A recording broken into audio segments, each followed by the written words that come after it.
How do we keep feeding a growing population while at the same time regenerating life on Earth? That's a very complicated question, but also a very exciting one because there's so many promising solutions out there. I decided to start this podcast because I was tired of hearing about how bad things are, and I wanted to focus instead on how good things could be. This episode was made in partnership with Soil Capital. I'm your host, Raphael, and this is the Deep Seed Podcast.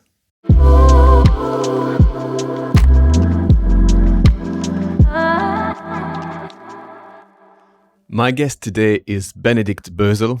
He's a farmer and farm manager from Germany who's managing a 3,000-hectare estate an hour east of Berlin. He's known internationally as a pioneer of regenerative agriculture, and he was recently at the center of a documentary series on Disney Plus called Farm Rebellion. Hi, Benedikt. Hi there. Thank you for the invitation. Before we start the discussion, could you maybe introduce yourself and tell us a little bit more about your personal journey? Sure. Well, first of all, thank you for the invitation, and very happy to be here. As you said, we run a farm of roughly 3,000 hectares an hour east of Berlin, and it's defined by very, very sandy soils and incredibly low precipitation. We have like 400 millimeters a year and have had this for the last 5 years. So we've been blessed, so to say, with droughts one year after another. And this farm actually goes back to my step-grandfather's family, who lived there for almost 250 years. And then my step-grandfather came by shortly after the war and then left, took his mother, a few horses and some people from the area to flew to Western Germany. And when the wall came down, he came back and everything was destroyed. And because he left in a time period between 43 and 45, he wasn't actually given back the land. So there was no restitutional claims, which meant that he had to buy back the land. And he financially wouldn't have been able to do that back in the day. So he approached my parents and said, look, I'm thinking of going back and I want to rebuild the farm. And luckily my parents said, yes, we're all in, we want to do that with you. And so the process started of my family basically buying back the land, which took, 25 years more or less. And once it became clear that this idea of bringing back the farm actually becomes a reality, my parents decided, okay, how are we gonna, move it into the next generation? And I have two older sisters, and so my parents and my sisters and I, we discussed how we're gonna pass it on and who's supposed to be doing it, because my parents and also my step-grandfather believed that, a farm like that, an estate like that has to go in one hand. What followed was 2 not easy years as a family, obviously also with my siblings. But after that, we all decided together that, it should be my responsibility. I should do it. And back in the day, I guess I didn't understand what agriculture actually means and which role agriculture plays with regard to, future generations and just being what it is. So I thought, doing ecological agriculture in Eastern Brandenburg is not particularly sexy. And this was, although I basically grew up there, after the wall came down, I was like 8 years old and I spent basically all my free time on the farm, hunting, trapping any kind of animal, raising any kind of animal, probably eating most of them. So I was very connected to the land and I was very connected to, nature and animals, but I didn't see myself having a career in agriculture. And this is when I started to study business finance in Durham in the UK, because from a sort of interest perspective, I always was interested in economics and especially behavioral economics. And then shortly after, I started a career in investment banking. I was working in mergers and acquisitions for 3 years, through which the financial crisis hit. And that was really kind of a turning point for me, because I saw how such a huge financial organization that you think, will live on forever, just sort of collapses. And at the same time, I saw with my own eyes, who is sort of responsible for that. And in the end, who are the people that have to carry the burden? And I also saw how people are being treated when things go bad. And I think that was something that had a large impact on how I saw the world, because when things are going well and everyone is fun and everything is nice and cool. But if things go bad, you really see people for who they are, and you see how people treat each other. And so that was a very challenging but also very interesting time for me. And throughout that period, I realized, okay, my heart is not in the financial markets. Like nature, resources is always what I was drawn to as a kid. I was a lousy pupil and always bad in school. And so I decided, okay, let's find something that somehow bridges the gap to resource, agriculture, forestry. And this is when I found a master's degree in agriculture economics in Berlin, which I then did. And then afterwards, I went back to the financial industry to do restructuring for a real estate company that also has some family background. And then after that, I was looking into sort of what's the next step for me, because I knew, I want to be working with nature more. I want to be taking over the farm at some point. I never really knew how that's going to look, but I knew that's where my passion lies. And this was a time where you had the first sort of startups in the agriculture space, and the first sort of funds that were investing into startups in the agriculture space. And for me, that was like a no-brainer, because I saw, obviously, there's huge challenges in agriculture. There's such a potential to bring in technology to overcome some of the problems. And that's when I started, trying to build an ecosystem for agtech startups in Germany.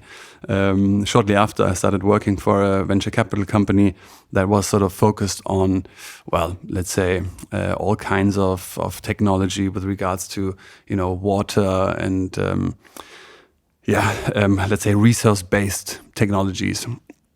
And that was fun. I started also looking at a lot of sort of agriculture technologies and doing sort of due diligence on those startups. And for me, that sort of, I think, opened my eye for what I really have to do, because I realized, there's so much potential, there's so much capital, there's so much interesting people out there looking at the challenges of agriculture and land use, but really not that much is actually going where it needs to be, which is on the ground.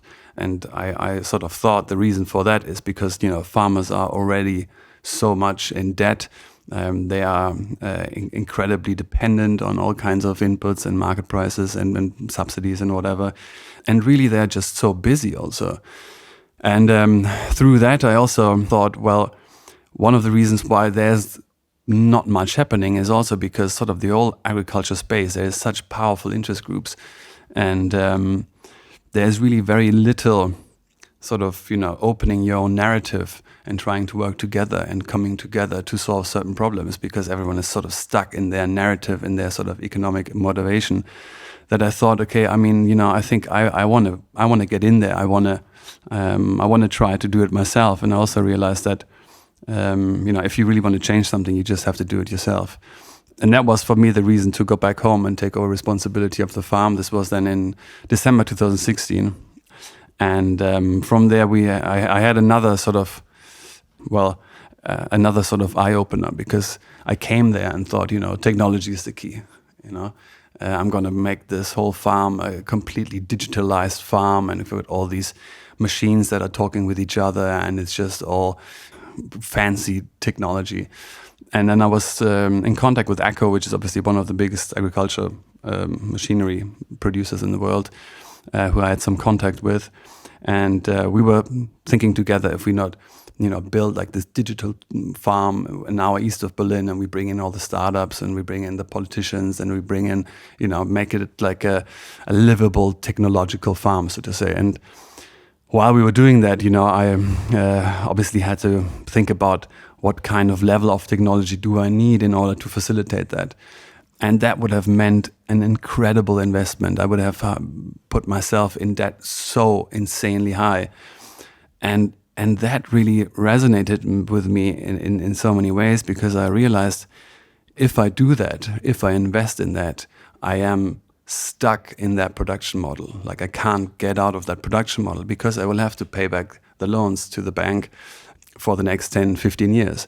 And at the same time, as I said in the beginning, we have very, very sandy soil and low precipitation. So profitability-wise, yield-wise, there is not that much to gain. And I thought, this can't be it. I'm putting myself so insanely strong in dependencies. I'll have machines that I don't even know how to repair anymore. Whenever I have a problem, I have to call someone because I'm completely disconnected from the operation. And at the same time, I thought, well, if the soil is as it is, sandy and only like 1% of organic content, and if the ecosystem is really on its knees already, how is technology going to help me with that? Like, all the money is going into the technology. Like, the money needs to go on the soil, the money needs to go on the ecosystem. That's that is the answer. How did you come to that conclusion? Going from a perspective where you thought technology might be the answer, and to figuring out that the soil was the answer, how did this mindset shift happen? Well, I mean, I really did have like sort of this epiphany and this moment where, we were just in talks with colleagues from Eco from the US, talking about the first sort of project that we would do with like drones, and then we have like blockchain things and whatever. And this was also early spring, which we often have droughts in that time. And after the call, I went out on the field, and I just, it was just the most important vegetative phase. So everything is supposed to be growing, everything is supposed to be green and lush and just, live. And everything was just brown. And it was just, the hot air was like, simmering over the fields.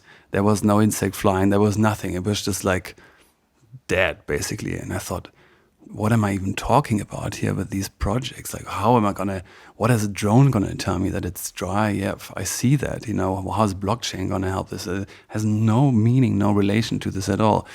And this is really when I realized that much of that, much of the technology is sort of still developed out of the old exploitative understanding of ecosystems, horizontal monoculture, 1 harvest per year. Everything I take off, I try to replenish with synthetics. And I thought, this can't be it. And obviously, and I mean, that I probably have to add is, what I realized also is my aim is not to make sure that I can have a nice holiday with the kids in next year, for instance, or I can pay myself out a better salary. I have to think in generations, as many farmers do, obviously, because the generation of my parents, their task, so to say, was to bring it all together. Everything they ever worked for was buying the land and putting it together.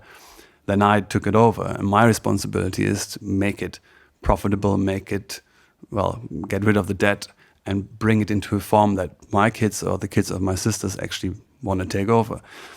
So I'm thinking obviously about 20, 25, 30 years. And I realized that, with everything that is happening, climate change and so forth, the chance of the estate being able to pay its own cost and also offer employment is basically like there's no chance of it if I don't have incredible changes to what we're doing with regards to land use. So this was really how I said, okay, this can't, what am I going to do? This is not it. So then I started. Well, first of all, I told Eco, look, I'm out. I can't do this. I don't want to do it. And I was really in a difficult phase because I took over the responsibility. I was in charge. It was wearing heavily on me, and I really had no idea what to do. Sort of. So basically, I started just writing emails to thousands and thousands of people. I just wrote, look, I've got 3,000 hectares of land or 3,000 hectares of sand. I don't know what to do. If you work on these kind of questions, come here. You can use the land. You can live here. You can work here. Let's find solutions together. I don't want any money from you, but let's do it on the ground. And, if you write random people, most of them don't write back, obviously. that was no different to me. But 1 or 2 people started writing back at some point. And then someone said, well, have you heard something? Have you heard agroforestry? And I was like, agroforestry? But just sort of looked it up, and back in the day, this was like 2017. Regenerative agriculture wasn't as big and as hyped as it is now, and many of the pioneers weren't as well known as they are now. So it took a while to actually find these people, and luckily I did. So Ernst Götsch in Brazil, or Allan Savory, South Africa, Gabe Brown, and many others around the world that just were incredibly successful at what they were doing, and they were specifically economically successful, but also had shown to build up ecosystems again, to build soil, to build up biodiversity. And then I found them and I thought, wow, I mean, what's going on? Like, these guys have the answers and the solutions to some of the biggest problems of our time. Why is not the whole world talking about these pioneers and these different methods of agriculture? It's insane what we can do if we sort of implement that on a large scale. And that was the moment, so to say, because once I found them, I knew, okay, this is what I got to do. Like, I'll bring all of it on the farm and try to prove that it works economically, but also obviously ecologically and socially. That's the key, right? If you can demonstrate that a model of agriculture that regenerates the soil and ecosystems around the farm is possible, while being economically viable and more profitable than extractive systems. Yeah, absolutely. It's all about profitability. Today, I often get asked by farmers, well, what about, agroforestry? What about holistic grazing? What about composting? What about all these methods? And what shall I do? And what's my best way of implementing some of them? And I always tell them, it doesn't start with a method. It starts with a look at your financials. Like, what does your balance sheet look like? What does your cash flow statement look like? What does your profit and loss statement look like? Once you know that, you know what is going on in the farm. What are the biggest risks? What are the biggest costs? What are potentials? What are threats? And after you've done that, it's the analysis of the ecosystem. So what is the regional ecosystem? Do I have steep slopes, or do I have a lot of rain, or is the groundwater really low, or what is the soil like? Many other questions, obviously. And only once you've done that analysis comes sort of the next one, which is, what do you actually like to do? Where is the market? Do you want to sell, to customers or to companies? Do you want to have people help you harvesting, or you want to have it mechanized? And all these questions have to come first. And once you have that, then you look at the methods and the instruments, of which there are many, obviously, in the regenerative thought space, so to say.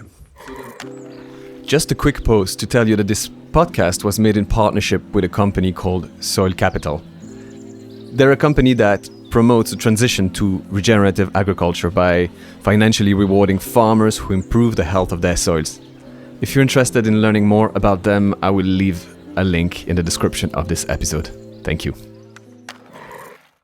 So the economic question comes first. You need to make sure that the farm is viable. And it turns out that we realize now that what is right for the farm economically is also what is right for nature. Is it something new because the economy is changing, because the cost of input is changing, because the fertility of the soil has been dropping and we're at a turning point? Well, I mean, I think this is really the by far the biggest problem of agriculture and land use is that, we don't look at the complete picture. We completely ignore the ecological and social cost of production. These are externalized costs that obviously are real costs, they are there and they are real. But they're not included in any philosophy of land use. We never sort of put them into account as much as we have to. And that has sort of, let's say, allowed us to, I would say, lose control of our agricultural systems, because, there's quite a few studies that have only come out recently that, the externalized cost of production outweighs the potential, let's say, revenue of production by a factor of 5. That is insane. We are destroying ecosystems and the basis of future generations by agriculture production because we are disregarding those true costs. So that really, for me, is one of the really most important parts. We have to look at the true values of farming, and we also have to look at the true costs of farming and make them part of the production system, or make them part of the different production methods, because then we would see what is beneficial and what is not. And I think for me it's quite important to say, although we are an ecological farm, but I don't think that the solution to every farm on the planet is being ecological. I think, as I said, through the analysis of financials, the ecosystem and the farm specifics, there's probably some tools that work better than others because the region differences are just incredible. And some will run a conventional farm, but they'll be able to build soil, they'll be able to build biodiversity if you only apply in a certain time or with a lot of care, so to say. You can also run a farm regeneratively, and the same goes for any other sort of production method. But looking at those sort of externalized costs of production is really one of the biggest topics to transform agriculture systems, in my opinion. Could you tell us about your farming operation and about the transition you've gone through since taking over the farm back in 2017? Sure. So when I took over, we were, let's say, a classical ecological industrial farm, right? So after harvest, you open the soil to have the seeds and obviously what you can't harvest germinate and grow, and then throughout the summer you go over there and you go over there and you go over there just to kill the weeds basically mechanically, and then towards the end of the year you apply some fertilizer and you plow and you plant the new seed. So that is an ecological system, but it's quite the opposite of what we want with regards to building soil, right? We were only grain operation, so the only thing that we would do is like arable farming with all kinds of cereals and a bit of legumes. And in addition to that, the other 2,000 hectares is forest. Our forest is comprised of pine monoculture, so we have like 70% pine monoculture. And back in the day, these farms, or the farm and the forest, we were kind of able always to offset each other. So you had a bad year in forestry and you had a better year in agriculture and vice versa. So you always were able somehow to keep your head out of the waters. But with the time that I took over, and maybe it's me, but I think it's not me. But we had the phenomenon that there was a huge storm in the forestry, which put down on the floor the everything we take out of the forest within 1 year in half an hour of one storm. So we had to clean the forest after the storm it took us like 3 years, and the prices were down on the bottom because obviously other places had the same problem. So the forestry from one day to another, just for years, was basically not able to cover its cost. And at the same time, we had the first drought hitting in the agriculture space. And there was one drought after another. So drought, which also meant economically, we were going through really, really tough times, really tough, tough times. At the same time, or maybe because of it, I realized that I have to find really fundamental changes to what we were doing. And after having found, some of those pioneers I mentioned earlier, I knew that this is the way that I want to go. So then I tried to raise outside capital, specifically governmental subsidies and grants for doing research.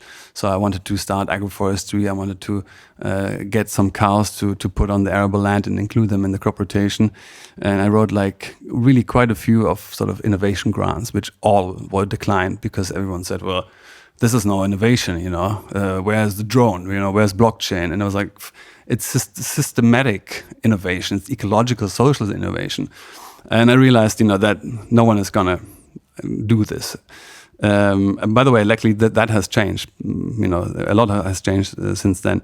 But anyway, so I was like, fuck, I just have to do it myself. So from my prior life, I had some really bad shares. Actually, it's probably the reason why I was a lousy banker also. But I had some shares which I then sold, and I had a car from a venture capital time that I sold, and that was sort of my starting capital. I took out a loan from the startup Ecosia from Berlin, which is like a sort of like a search engine. And with that, I found my own little agriculture company. with which then I started to implement the first system. So the first agroforestry systems, and I bought some cows. I always say I swapped 200 horsepowers against 20 cow powers. Because obviously I tried to offset that. And the idea was always to get going, to start to implement the first sort of things, to hopefully find someone who sees what we're doing and understands, well, actually that might be a good thing to do. Let's support it. And from there, we continue to somehow find capital to somehow continue what we were doing. And now, years back, we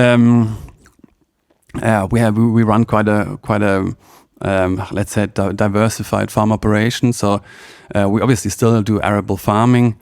One of our key, let's say, directions is obviously agroforestry, since we have huge problems with drought and soil erosion, wind erosion, and so forth. So we have 7 different agroforestry and syntropic agroforestry systems on roughly 55 hectares.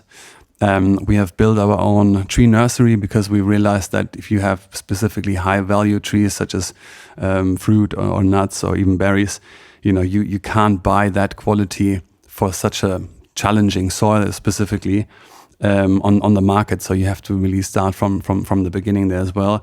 We have a huge focus on composting and all kinds of different composting, where it's really about the microbiology, and from that obviously also some fermentation, or all of these sort of different nutrient and microbiology topics. We have started, the cows have seen some good development. We have now 200 cows that are completely included in the crop rotation on roughly 550 hectares of the arable land. We have different forest transformation plots that we're doing, just to also see what works and what doesn't work. And on top of that, in 2021, I was able to build a foundation, our Think Foundation, with which we basically use everything that we do on the farm, like let's say 3,000 hectares, as like a living lab, so to say. So we have more or less the whole farm as a digital twin, on which we gather all the data from biodiversity over obviously the weather data. We have different drones that capture some of the images of the agroforestry systems. So we gather just an incredible amount of data just to be able to monitor what we're doing, and hopefully being able to leverage what we're doing later on, and being able to pass on some of the data, the cost and the cost structures obviously, but the cost and benefit. There's quite a lot to unpack here, and I'd like to zoom in a little bit on some of the key concepts you just mentioned. You talked about arable farming, and I'm curious to know how your farming system has evolved and the kind of regenerative practices you've implemented so far on the arable part of your farm. Oh yeah, for sure. As I said, in the beginning, we did this sort of industrialized ecological farming, which obviously is pretty much the worst you can do for soil. When you say ecological, you mean organic, or? Yeah. So we've changed the whole arable farming completely. Like, we basically don't do what we used to do at all. So more or less, I guess the main things is the soil disturbance, the mechanical soil disturbance. We've pretty much limited that to very, very few times, which we still have to do sometimes. In my eyes, even too much than I would like to, but we basically have cut that down, let's say by 75%. We have a huge focus on making sure that the soil is always covered. So we pretty much work with all, let's say, the winter cereals with nurse crops. So we always have a grass and clover layer underneath the sort of the crop that then after the harvest sort of protects the soil. We work on the additional cereals that don't have an undercrop with nurse crops or cover crops. So between 2 cash crops, we then have like a very diversified mix of cover crops that we plant. So that is really key for us, just make sure that the soil is always covered, always high diversity. We have a very long crop rotation. And as I said, for us, the key part is to incorporate the animals into the crop rotation. How do you do that? well, you keep them on the arable land. I mean, so they're part of the rotation. There's specific times at which the animals are coming into different exactly. fields. So we split it between the summer pastures and the winter pastures. The winter pastures are crops that we've harvested in the summer, which had nurse crops that then sort of after the harvest start to grow, and we mulch the stubble, and then they get like a push if we're lucky to have some rain, and then they have a really nice thick sort of biomass that we then start to graze with the cows in winter time. So even in winter, the cows are outside all year, and we do like strip grazing. So every day they get another strip.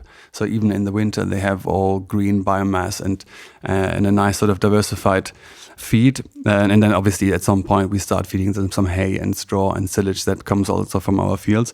But even in winter, sort of they are on arable land, and we move them all day so they can also stay dry and don't have to stand in mud. So that's the winter part, which is nice because obviously we bring the biology on the fields, and we can utilize some of the costs for the very, very expensive nurse crops as food for the cows. So that is a beautiful part of utilizing some of those benefits and bring them together. Sorry, you said the very expensive nurse crops? What do you mean? Yeah, like undersown crops, grasses, clover, and some other things. It's just very, very, very, very pricey seed. Okay. So you invest that obviously into soil health and water uptake, water storage, soil protection. That's something you don't harvest. That doesn't bring you an income. Exactly. So that cost is obviously you need to try and exactly. Usually you wouldn't have any sort of income with it, but if you can utilize it through the cows, at least there's some sort of interaction between the two economically. And then the focus really with the cows is the summer pasture. And the summer pasture, again, is arable land where we have sort of a perennial mix of also very diversified grasses and herbs and legumes that we then sort of graze in a sort of holistic grazing, mob grazing, however you want to call it. But basically, we change paddocks per day between 2 and 4 times, always depending on biomass growth and weather forecast and so forth. And these fields we'll leave as the summer pastures for 3, 4, 5 years. And then we graze them continuously over the summer. Always depending on the weather, we get like 3, sometimes even 4 rotations. And after we've grazed a certain spot, we're not coming back to that specific spot for 8, 9, 10, 11 weeks. That's enough for everything to grow back. Yeah, exactly. Yeah. And this is really one of the key points. Obviously, how much you let them eat down or eat of it, and how long they stand. And so, I mean, there's just so many variables to it. But basically, the idea is to give it time also to grow back. And I mean, that is just the most beautiful thing you can do. Like, I mean, I love trees, and I'm deeply convinced of agroforestry and so forth. But the animals, and also the work with the animals and the interaction with the animals, and also the interaction of the soil and the plant and the animal, that is just, I mean, it's beautiful, and it works insanely well. Like, in terms of regenerating soil health on those pastures? Yeah, for sure. And biodiversity. Yeah. You said 3 to 5 years, and then what happens to that? Well, then the summer pasture basically moves on to different areas of the arable land that then become the summer pasture. And then you start incrementing the classical crop rotation on on the fields that used to be the summer pasture. So the summer pasture moves around, healing the land, so to say, and the crop rotation moves sort of behind or in front of it. So in theory, when you put these lands back in production for cash crops, they should be a lot more fertile, exactly, better at retaining water, moisture, more microbial activity, all of these good things that you need to grow your crop. That is the idea, and then obviously that relates to yield, right? So where you would have maybe had an average harvest of like 3 tons of spelt, we would be hoping to look at 4.5, maybe 5 tons, just because we've given obviously the land that time to rebuild and grow and build up not only the biology, but also obviously the composition, I guess, of the soil, which then has huge relations obviously to water uptake and water storage. I did a previous episode of this podcast with a soil microbiologist called Natalia Galbis, and she explained the incredible power of soil microbes, and in particular mycorrhizal fungi. So these fungi who create incredible networks everywhere in the soil, and that allow the plants and the soil to communicate and to exchange nutrients and water and so on. And it really boosts the fertility of the soil. So I can only imagine that after 3 to 5 years of this type of land management, that once you come in and plant your cash crop on this parcel, the fertility must be greatly improved, right? I mean, yes, I guess in theory that is certainly the case. In all honesty, it's not as easy as one may hope or as one may think, because of course, if you have some of those components of the diversified mix of grasses and legumes and whatever, you'll probably have in alfalfa, which has incredibly deep roots and is a beautiful plant, but it's very difficult to get rid of if you want to grow a crop afterwards. At the same time, you have grasses in there that are quite dominant, which are at the same time also quite difficult to get rid of. So you'll have to have some sort of mechanical process to stop sort of them growing through the next crop, which always will take back some of that mycorrhizal fungi, and will actually set you back a bit. And in addition to that, these management systems are also complicated. As much it is beautiful and you see strong effects, there's also a lot that can go wrong, and that does go wrong always.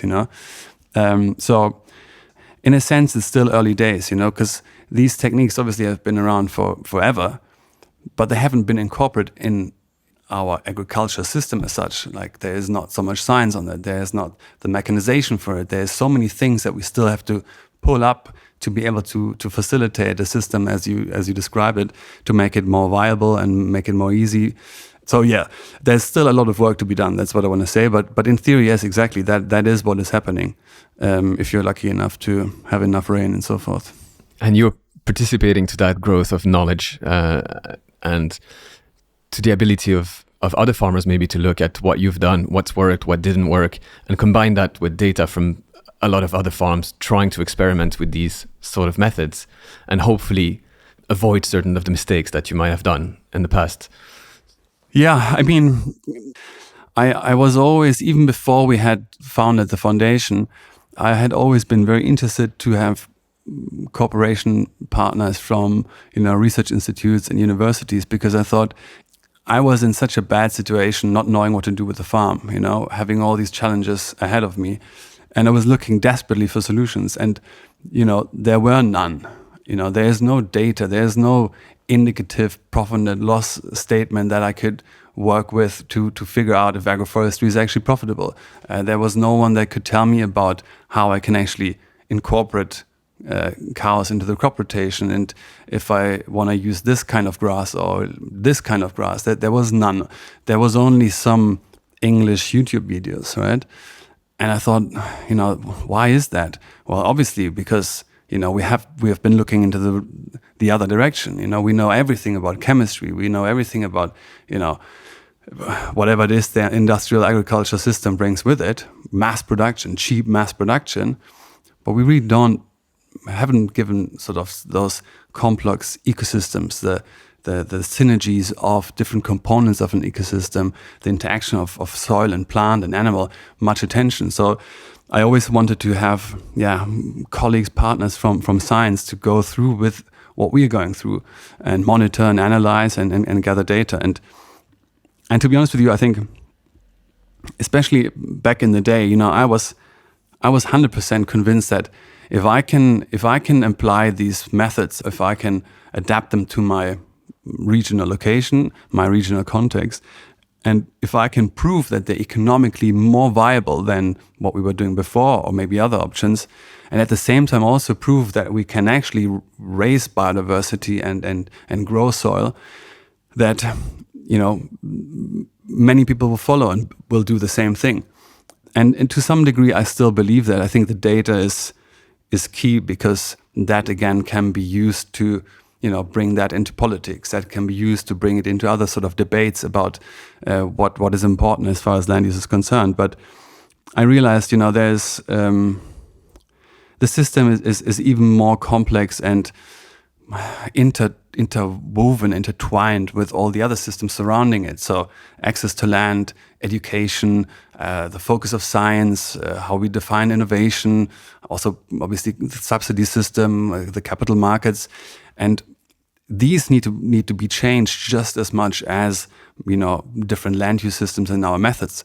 And that I think you can only reach by really speaking to society, speaking to people, making them understand the value of land, the value of agriculture, the value of the work of farmers as custodians of the land, and really making them, well, that might sound naive, but making them fall back in love with nature and making them understand that we only have one more chance. Like, we have to get it right now. Like, if we lose it now, there's no coming back from it. And this was for me also the reason why I said, okay, I have to, if I can, be more in the sort of, I don't know, in the public domain, and try to speak to people that are not from the farming bubble or whatever. And this was the reason why I wrote a book. This was the reason why I participated in the series. We need people to fall back in love with agriculture and with nature, for sure. And we need pioneers to show the way. But the communication aspect of it is really, really important. And you clearly do a lot on that front by just accepting to come here and talk to me on this podcast. And I hope that many people listening will find themselves inspired by what you're doing. But more importantly, the documentary, we haven't really discussed it yet, but the Disney Plus documentary, I know you have mixed feelings about it, because maybe they could have put more emphasis on the farming side of things, on the farming practices, on the science behind it. And it was a lot about personal relationships, about you and your family and your team.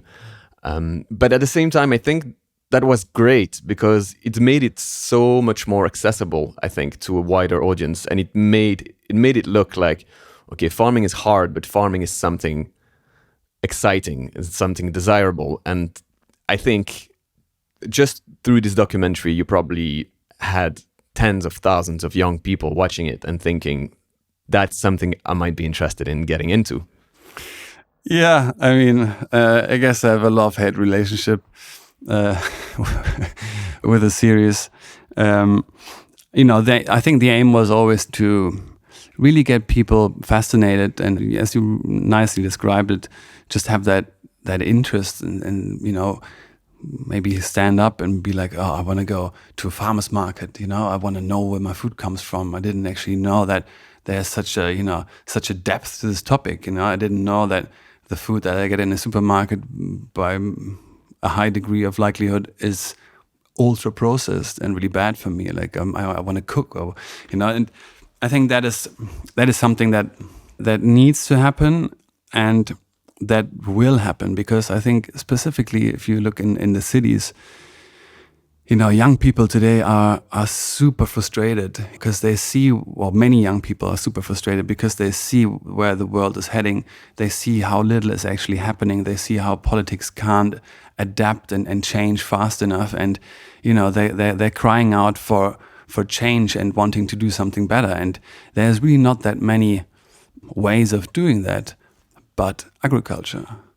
And I strongly believe that agriculture will have this incredible draw of people coming from the cities to actually say, I want to get involved in agriculture. I want to start a market garden. I want to do this. I want to do that, because this is one of the only areas where you actually have, the potential to change something yourself with your hands. Like, that is a place of hope. That is a place of action, of fire. You can get, doing it yourself. And so I think we're going to have a beautiful renaissance, so to say, of the status of agriculture and farmers, and that needs to happen. Farmers also, they suffer today insanely of mental health problems because, they have dropped in their status more and more and more and more, and now they're, seemingly at the lowest point. And that is the most bizarre and the most worrisome development that you can ever think of.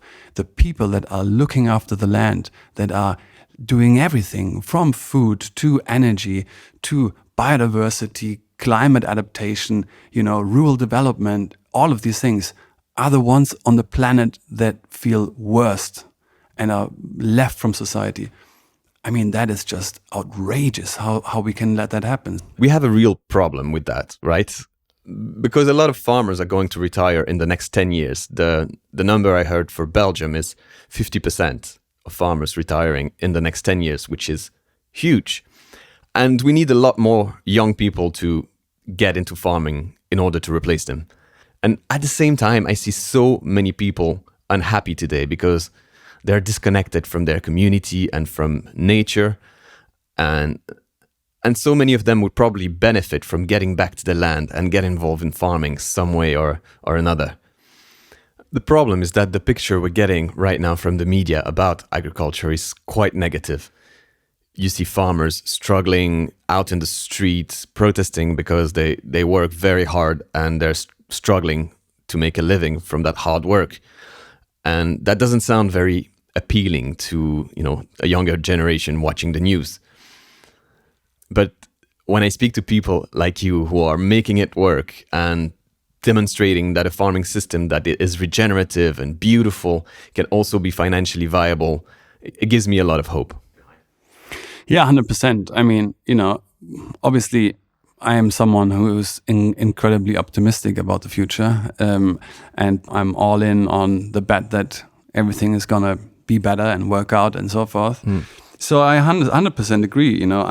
I think being a farmer, being able to live on the farm in the countryside, raising my kids on the farm, I think that is the greatest privilege anyone on the planet can have. And I think there will be, well, I hope and I believe that there will be this sort of change of society quite soon, because just what you described, the average age of farmers and farm managers is just really, really high, and they are going to stop working. And if people are not coming back, the problem is going to get worse, obviously. But I think, somehow we're going to wing it.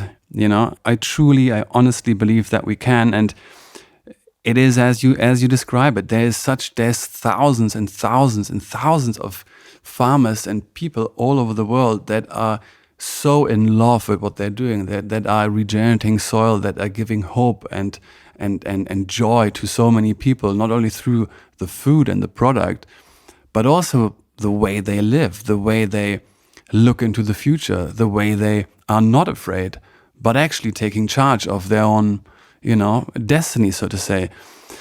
And I think that is something we have to talk about much, much more. That is something we have to show much, much more, because, if you look today on social media or mainstream media or whatever, we see all these problems and we see all these great people that probably are doing good stuff themselves. I don't know, don't want to say any names, but quite often they are not that relevant to overcoming some of the challenges that we have or fighting for solutions that we need. And this would be something, and this was also the reason why I decided to do that. And obviously, I mean, to have a camera team with you for like 1.5 years, to have your kids in there, you have your family in there, have your vision in there, have your farm in there, my people in there, that's not something that you decide lightly or lightly. And I certainly didn't. But I was convinced that, showing that there is that many people and that there is so much hope and that there is so much beauty is just incredibly powerful. So I agree, I think we have to have, farmers have to become the new rock stars in society, and people have to be like, oh, wow, yeah, he's a farmer. Oh, fuck, yeah, he's cool. That has to happen. And I am convinced that it will happen.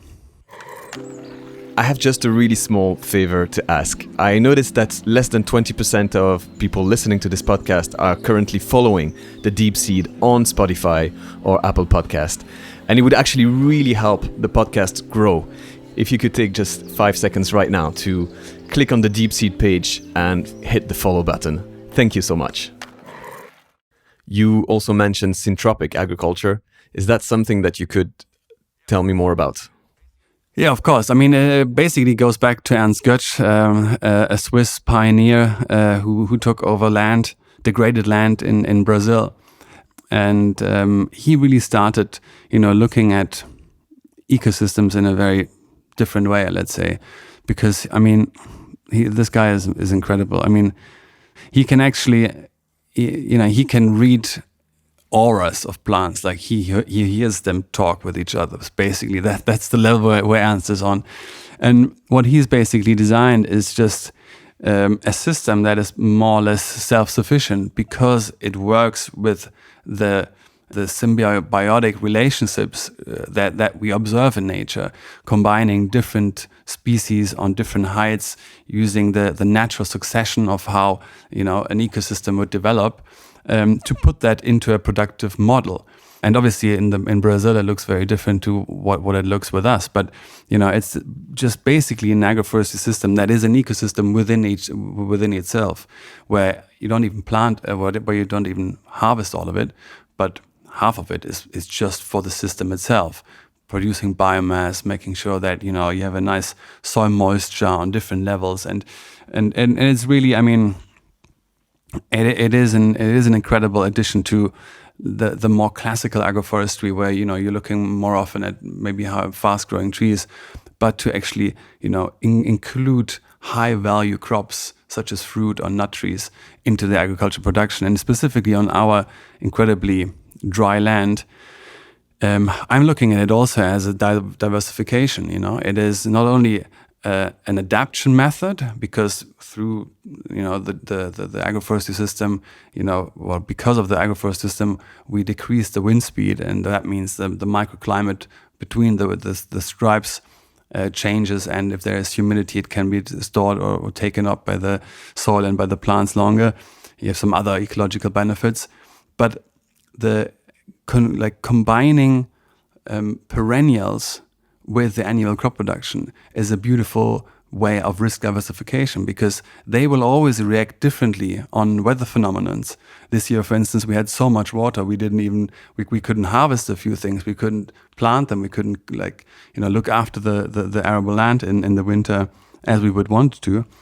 But the agroforestry system were beautiful. I mean, the trees grew as much as they've never grown before, and same with the cows. They had the lushest and the strongest and the most biomass-producing pasture that we've ever seen. And this is really something that is so great, of having or trying to combine different harvests on the same field, on the same field. So having crop production, harvesting the crop for human consumption, then you have the nurse crop growing, you've got the cows coming on there, so you have the second harvest as the cows, and then you also have agroforestry lines that you can harvest in the late summer with like plums or apples or pears. And suddenly you have that system that is abundant and growing, and also has obviously beautiful symbiotic relationships with each other.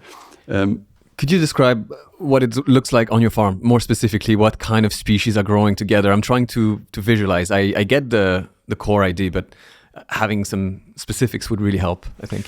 Sure. So basically we have, as I said, we have 7 different syntropic agroforest systems, and each system has, let's say, a different focus, because obviously, trying to work very closely with science and gathering all the data and the information means that we're looking at quite a spectrum of different, let's say, design concepts. Our key species are apple, pear, and plum, and then we also have chestnut, hazelnut, and as sort of the more in the early succession plant that we incorporate is sea buckthorn. So these are the harvestable species, and that then is diversified by different pioneer like birch or poplar as the ones that are growing above the level of the tree, the fruit trees that are then being cut on a height of like around 5 meters, producing the biomass. And then underneath you have different, a lot of seeds or tree seeds also, but a lot of let's say low growing bushes that I wouldn't know the English name of. But that is basically our main species when we're looking at harvests. So it means that you have this really wide range of different products growing together. How does that work in terms of logistics and supply chains? Because I imagine it's much easier to have a monocrop culture and harvest that all at once and sell it in bulk to just one buyer. Yeah, I mean, 100%. That's really one of the key questions. As far as our agroforestry system is concerned, we planted the first syntropic agroforestry system in autumn 2019. So there's some fruits there, but not in an harvestable size yet. But that is going to come, obviously. But that highlights an interesting part of the equation, because even if we establish that a syntropic agroforestry system with plum, pear, and apple has an ROI of X, Y, Z after a certain time period, that hasn't yet solved the question of harvesting, logistics, marketing it, all these things, right? So when we talk about these methods as far as, scalable, mechanicalizable land use models, we still have a lot of work to do. We need different machines, we need different distribution channels, we need different products, we need different markets. Like, there's still a lot of work to do. I think the potential is enormous, and we obviously know very well the costs of it, and we know the pruning costs and all of that. And we also have some good estimate as far as yield potential and like profitability KPIs is concerned, but there's still a lot to do. And for sure, if you have that, comes the next thing. We have tried to adapt to that as well as we can with a selection of varieties. So we have varieties that we can either harvest mechanically and then have make a nice German schnapps out of it,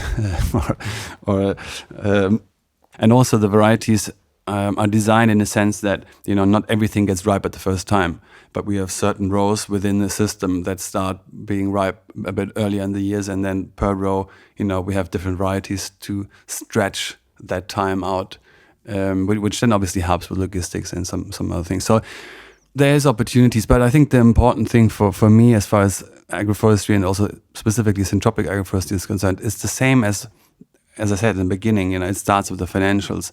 It's not a tool and like a silver bullet of using this in that composition with this key species.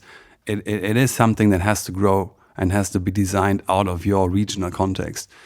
And many of the questions depend on what you want to do or what you can do or where the next market is. The diversity of the system makes it as beautiful as it is, but it also makes it obviously as difficult to analyze what is best for you. And I think there is no shortcut. You just have to try and see what works, because some species that might work at your neighbors don't necessarily work at your place so well, because there's slight change in the microbiome or there's slight change in the clay level of the soil. So these are still early days, but as I said, the potential is incredible. Having those different systems within the farm, so holistic grazing, agroforestry, regenerative practices, and so on, do you see an impact of those practices on the rest of the farm? For example, by creating a microclimate or bringing pollinators or things like that? Yeah, for sure. That is really the key and the reason why we do it, mainly because you have all these ecological benefits. So if you imagine an arable field of, let's say, 40 hectares, for instance, right? On our location, we would probably design it in a sense that we would have 3 syntropic rows with probably around 6 to 7 meters distance from each other. And then also on the left and on the right have another 3 meters. So that the row of 3 syntropic systems would probably be like 21, 22, 23, 24 meters all in all. And those sort of rows we would incorporate into those 40 hectares with the difference from row to row of, depending a bit how the field is cut and where north and south is, but probably something between 24 to 48 or maybe even a bit wider distances to each other. And so you would have very specialized the syntropic with the different fruits or chestnuts or whatever you would want to choose on the location, and then in between you have the arable land. And so once the trees have grown and once the biomass is actually built, that is really where all the benefits come in for the arable land.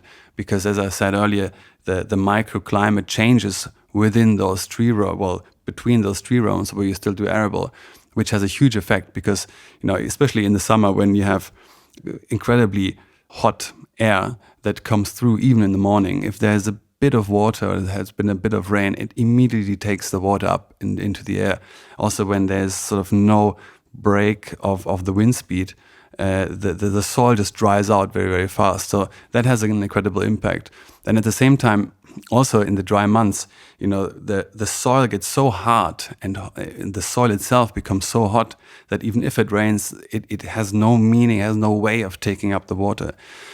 So what happens is that usually, the water would just run off. It will find the lowest spot, and then from there it will probably leave the field. And having those tree lines, those syntropic tree lines in there, means that obviously underneath those you have an incredible uptake of soil carbon matter. There's a huge biodiversity because it obviously doesn't get moved anymore, and the trees and everything is constantly growing. So that becomes a natural barrier for the water to run off, which is another beautiful side effect. And then obviously the microbiome and the biodiversity in the soil and above the soil obviously migrates into the arable land also. So you have multitude of positive correlations of combining those two. And we have, we have already quite a few studies going on with some of our partners of how that actually impacts also economically.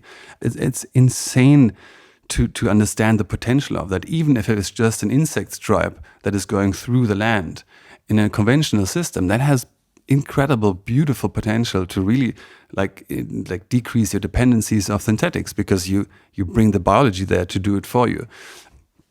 So yeah, the combining of ecosystems, the combining of components of ecosystems, specifically trees, arable and animals on our land just makes all the sense.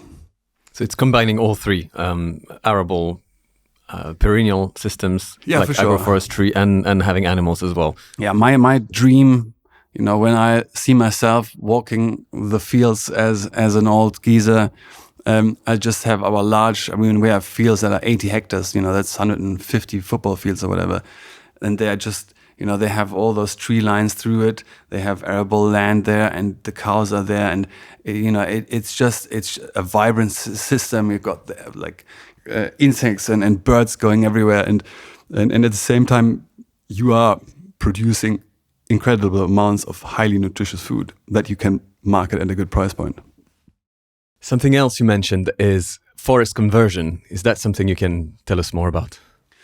Sure. So basically, as I said, we have 80% or 70% pine monoculture, and the pine is a tree that obviously is flat rooted, and at the same time, through the droughts of the recent years, we have incredibly strong falling groundwater levels.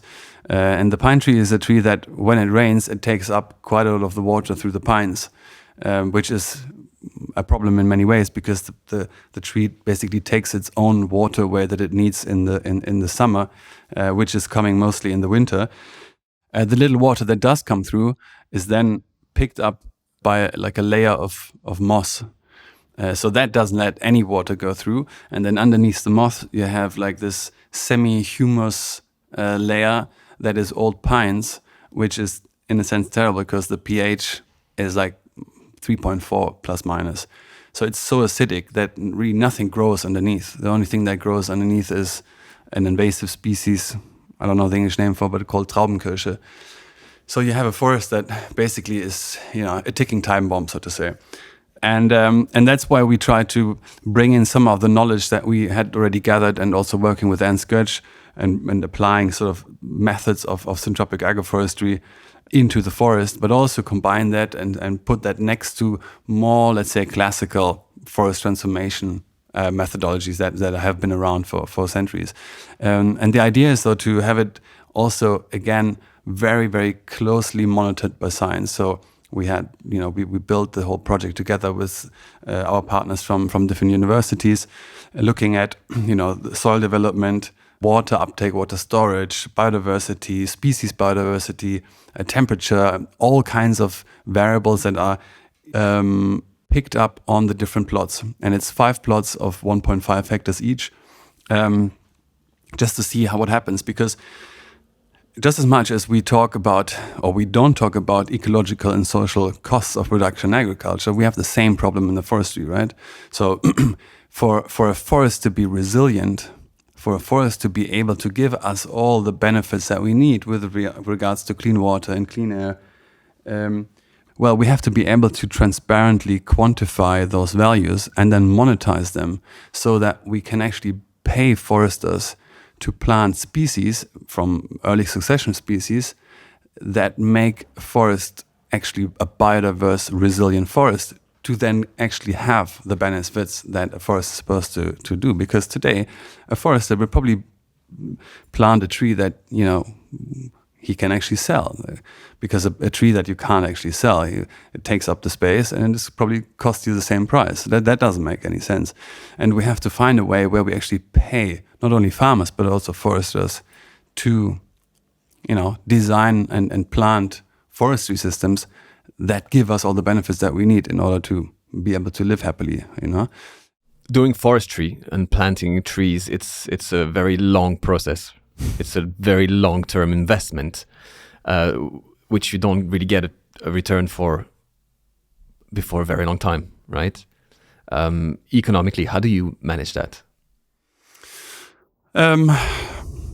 Yeah, I mean, it's an interesting question. I mean, if the timber prices are as low as they are right now, you know, it gets really difficult. But on the other side, you know, today the companies everywhere are looking to invest and, you know, offset their impact on environment. You know, obviously CO2 had been a big thing, and now more and more people are understanding, okay, well, a lot of things that have been going on in that space are not really that valuable, and now they're looking at different ways of offsetting. Obviously CO2 still plays a role, and I think it's also a good segue for maybe even more suitable solutions. But even in the biodiversity space, you know, there's just so much capital coming this way. And obviously, you know, we only have one planet, and the resources is everything that we have, and biomass and growth and forest. And I mean, you know the drill. But so I think, you know, if you are a forester today, there's a lot of ways that you can actually have others to pay for, you know, transforming your forest and planting trees. And I think there's huge potential, and there's a great great energy of people and initiatives and organizations and even and especially companies wanting to do good and wanting to plant trees and wanting to help you changing your forest in a certain way. So I think if you have the time and if you have the nerve to find those potential partners, you can do a lot with that, I think. And I think it's going to get more, for sure. You sound very passionate and optimistic at the same time, which is great to hear from a farmer.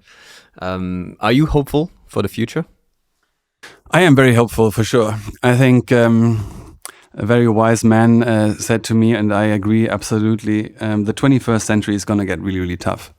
But the 22nd century is going to be very, very beautiful. And that is what I believe to be true, and that is what I'm working and fighting for. And I think there's no chance but to be optimistic and not to be afraid. And I've certainly sort of learned that myself, especially in those early days where I knew technology is not the way, where I didn't know where to go and what to do. I was on a downward spiral of understanding the pressure that I am in, the challenges that I'm facing with the farm, the debt that I'm in, and all these things. And that was killing my motivation, that was killing my sleep, that was killing my everything, until I saw what these pioneers had done, and until I understood what beautiful things we can accomplish and how fast nature can regenerate, and how incredibly important agriculture is as the by far biggest tool to overcome the biggest challenges of our time. That's what agriculture is. And once you've seen that, there's no way to stop. I couldn't agree more. And I think this is the most perfect and beautiful way to close this conversation. It's been incredible. Thank you so much for accepting to spend this time with me and share your incredible experience and knowledge with the listeners. I wish you all the best, and thank you. Thank you for having me.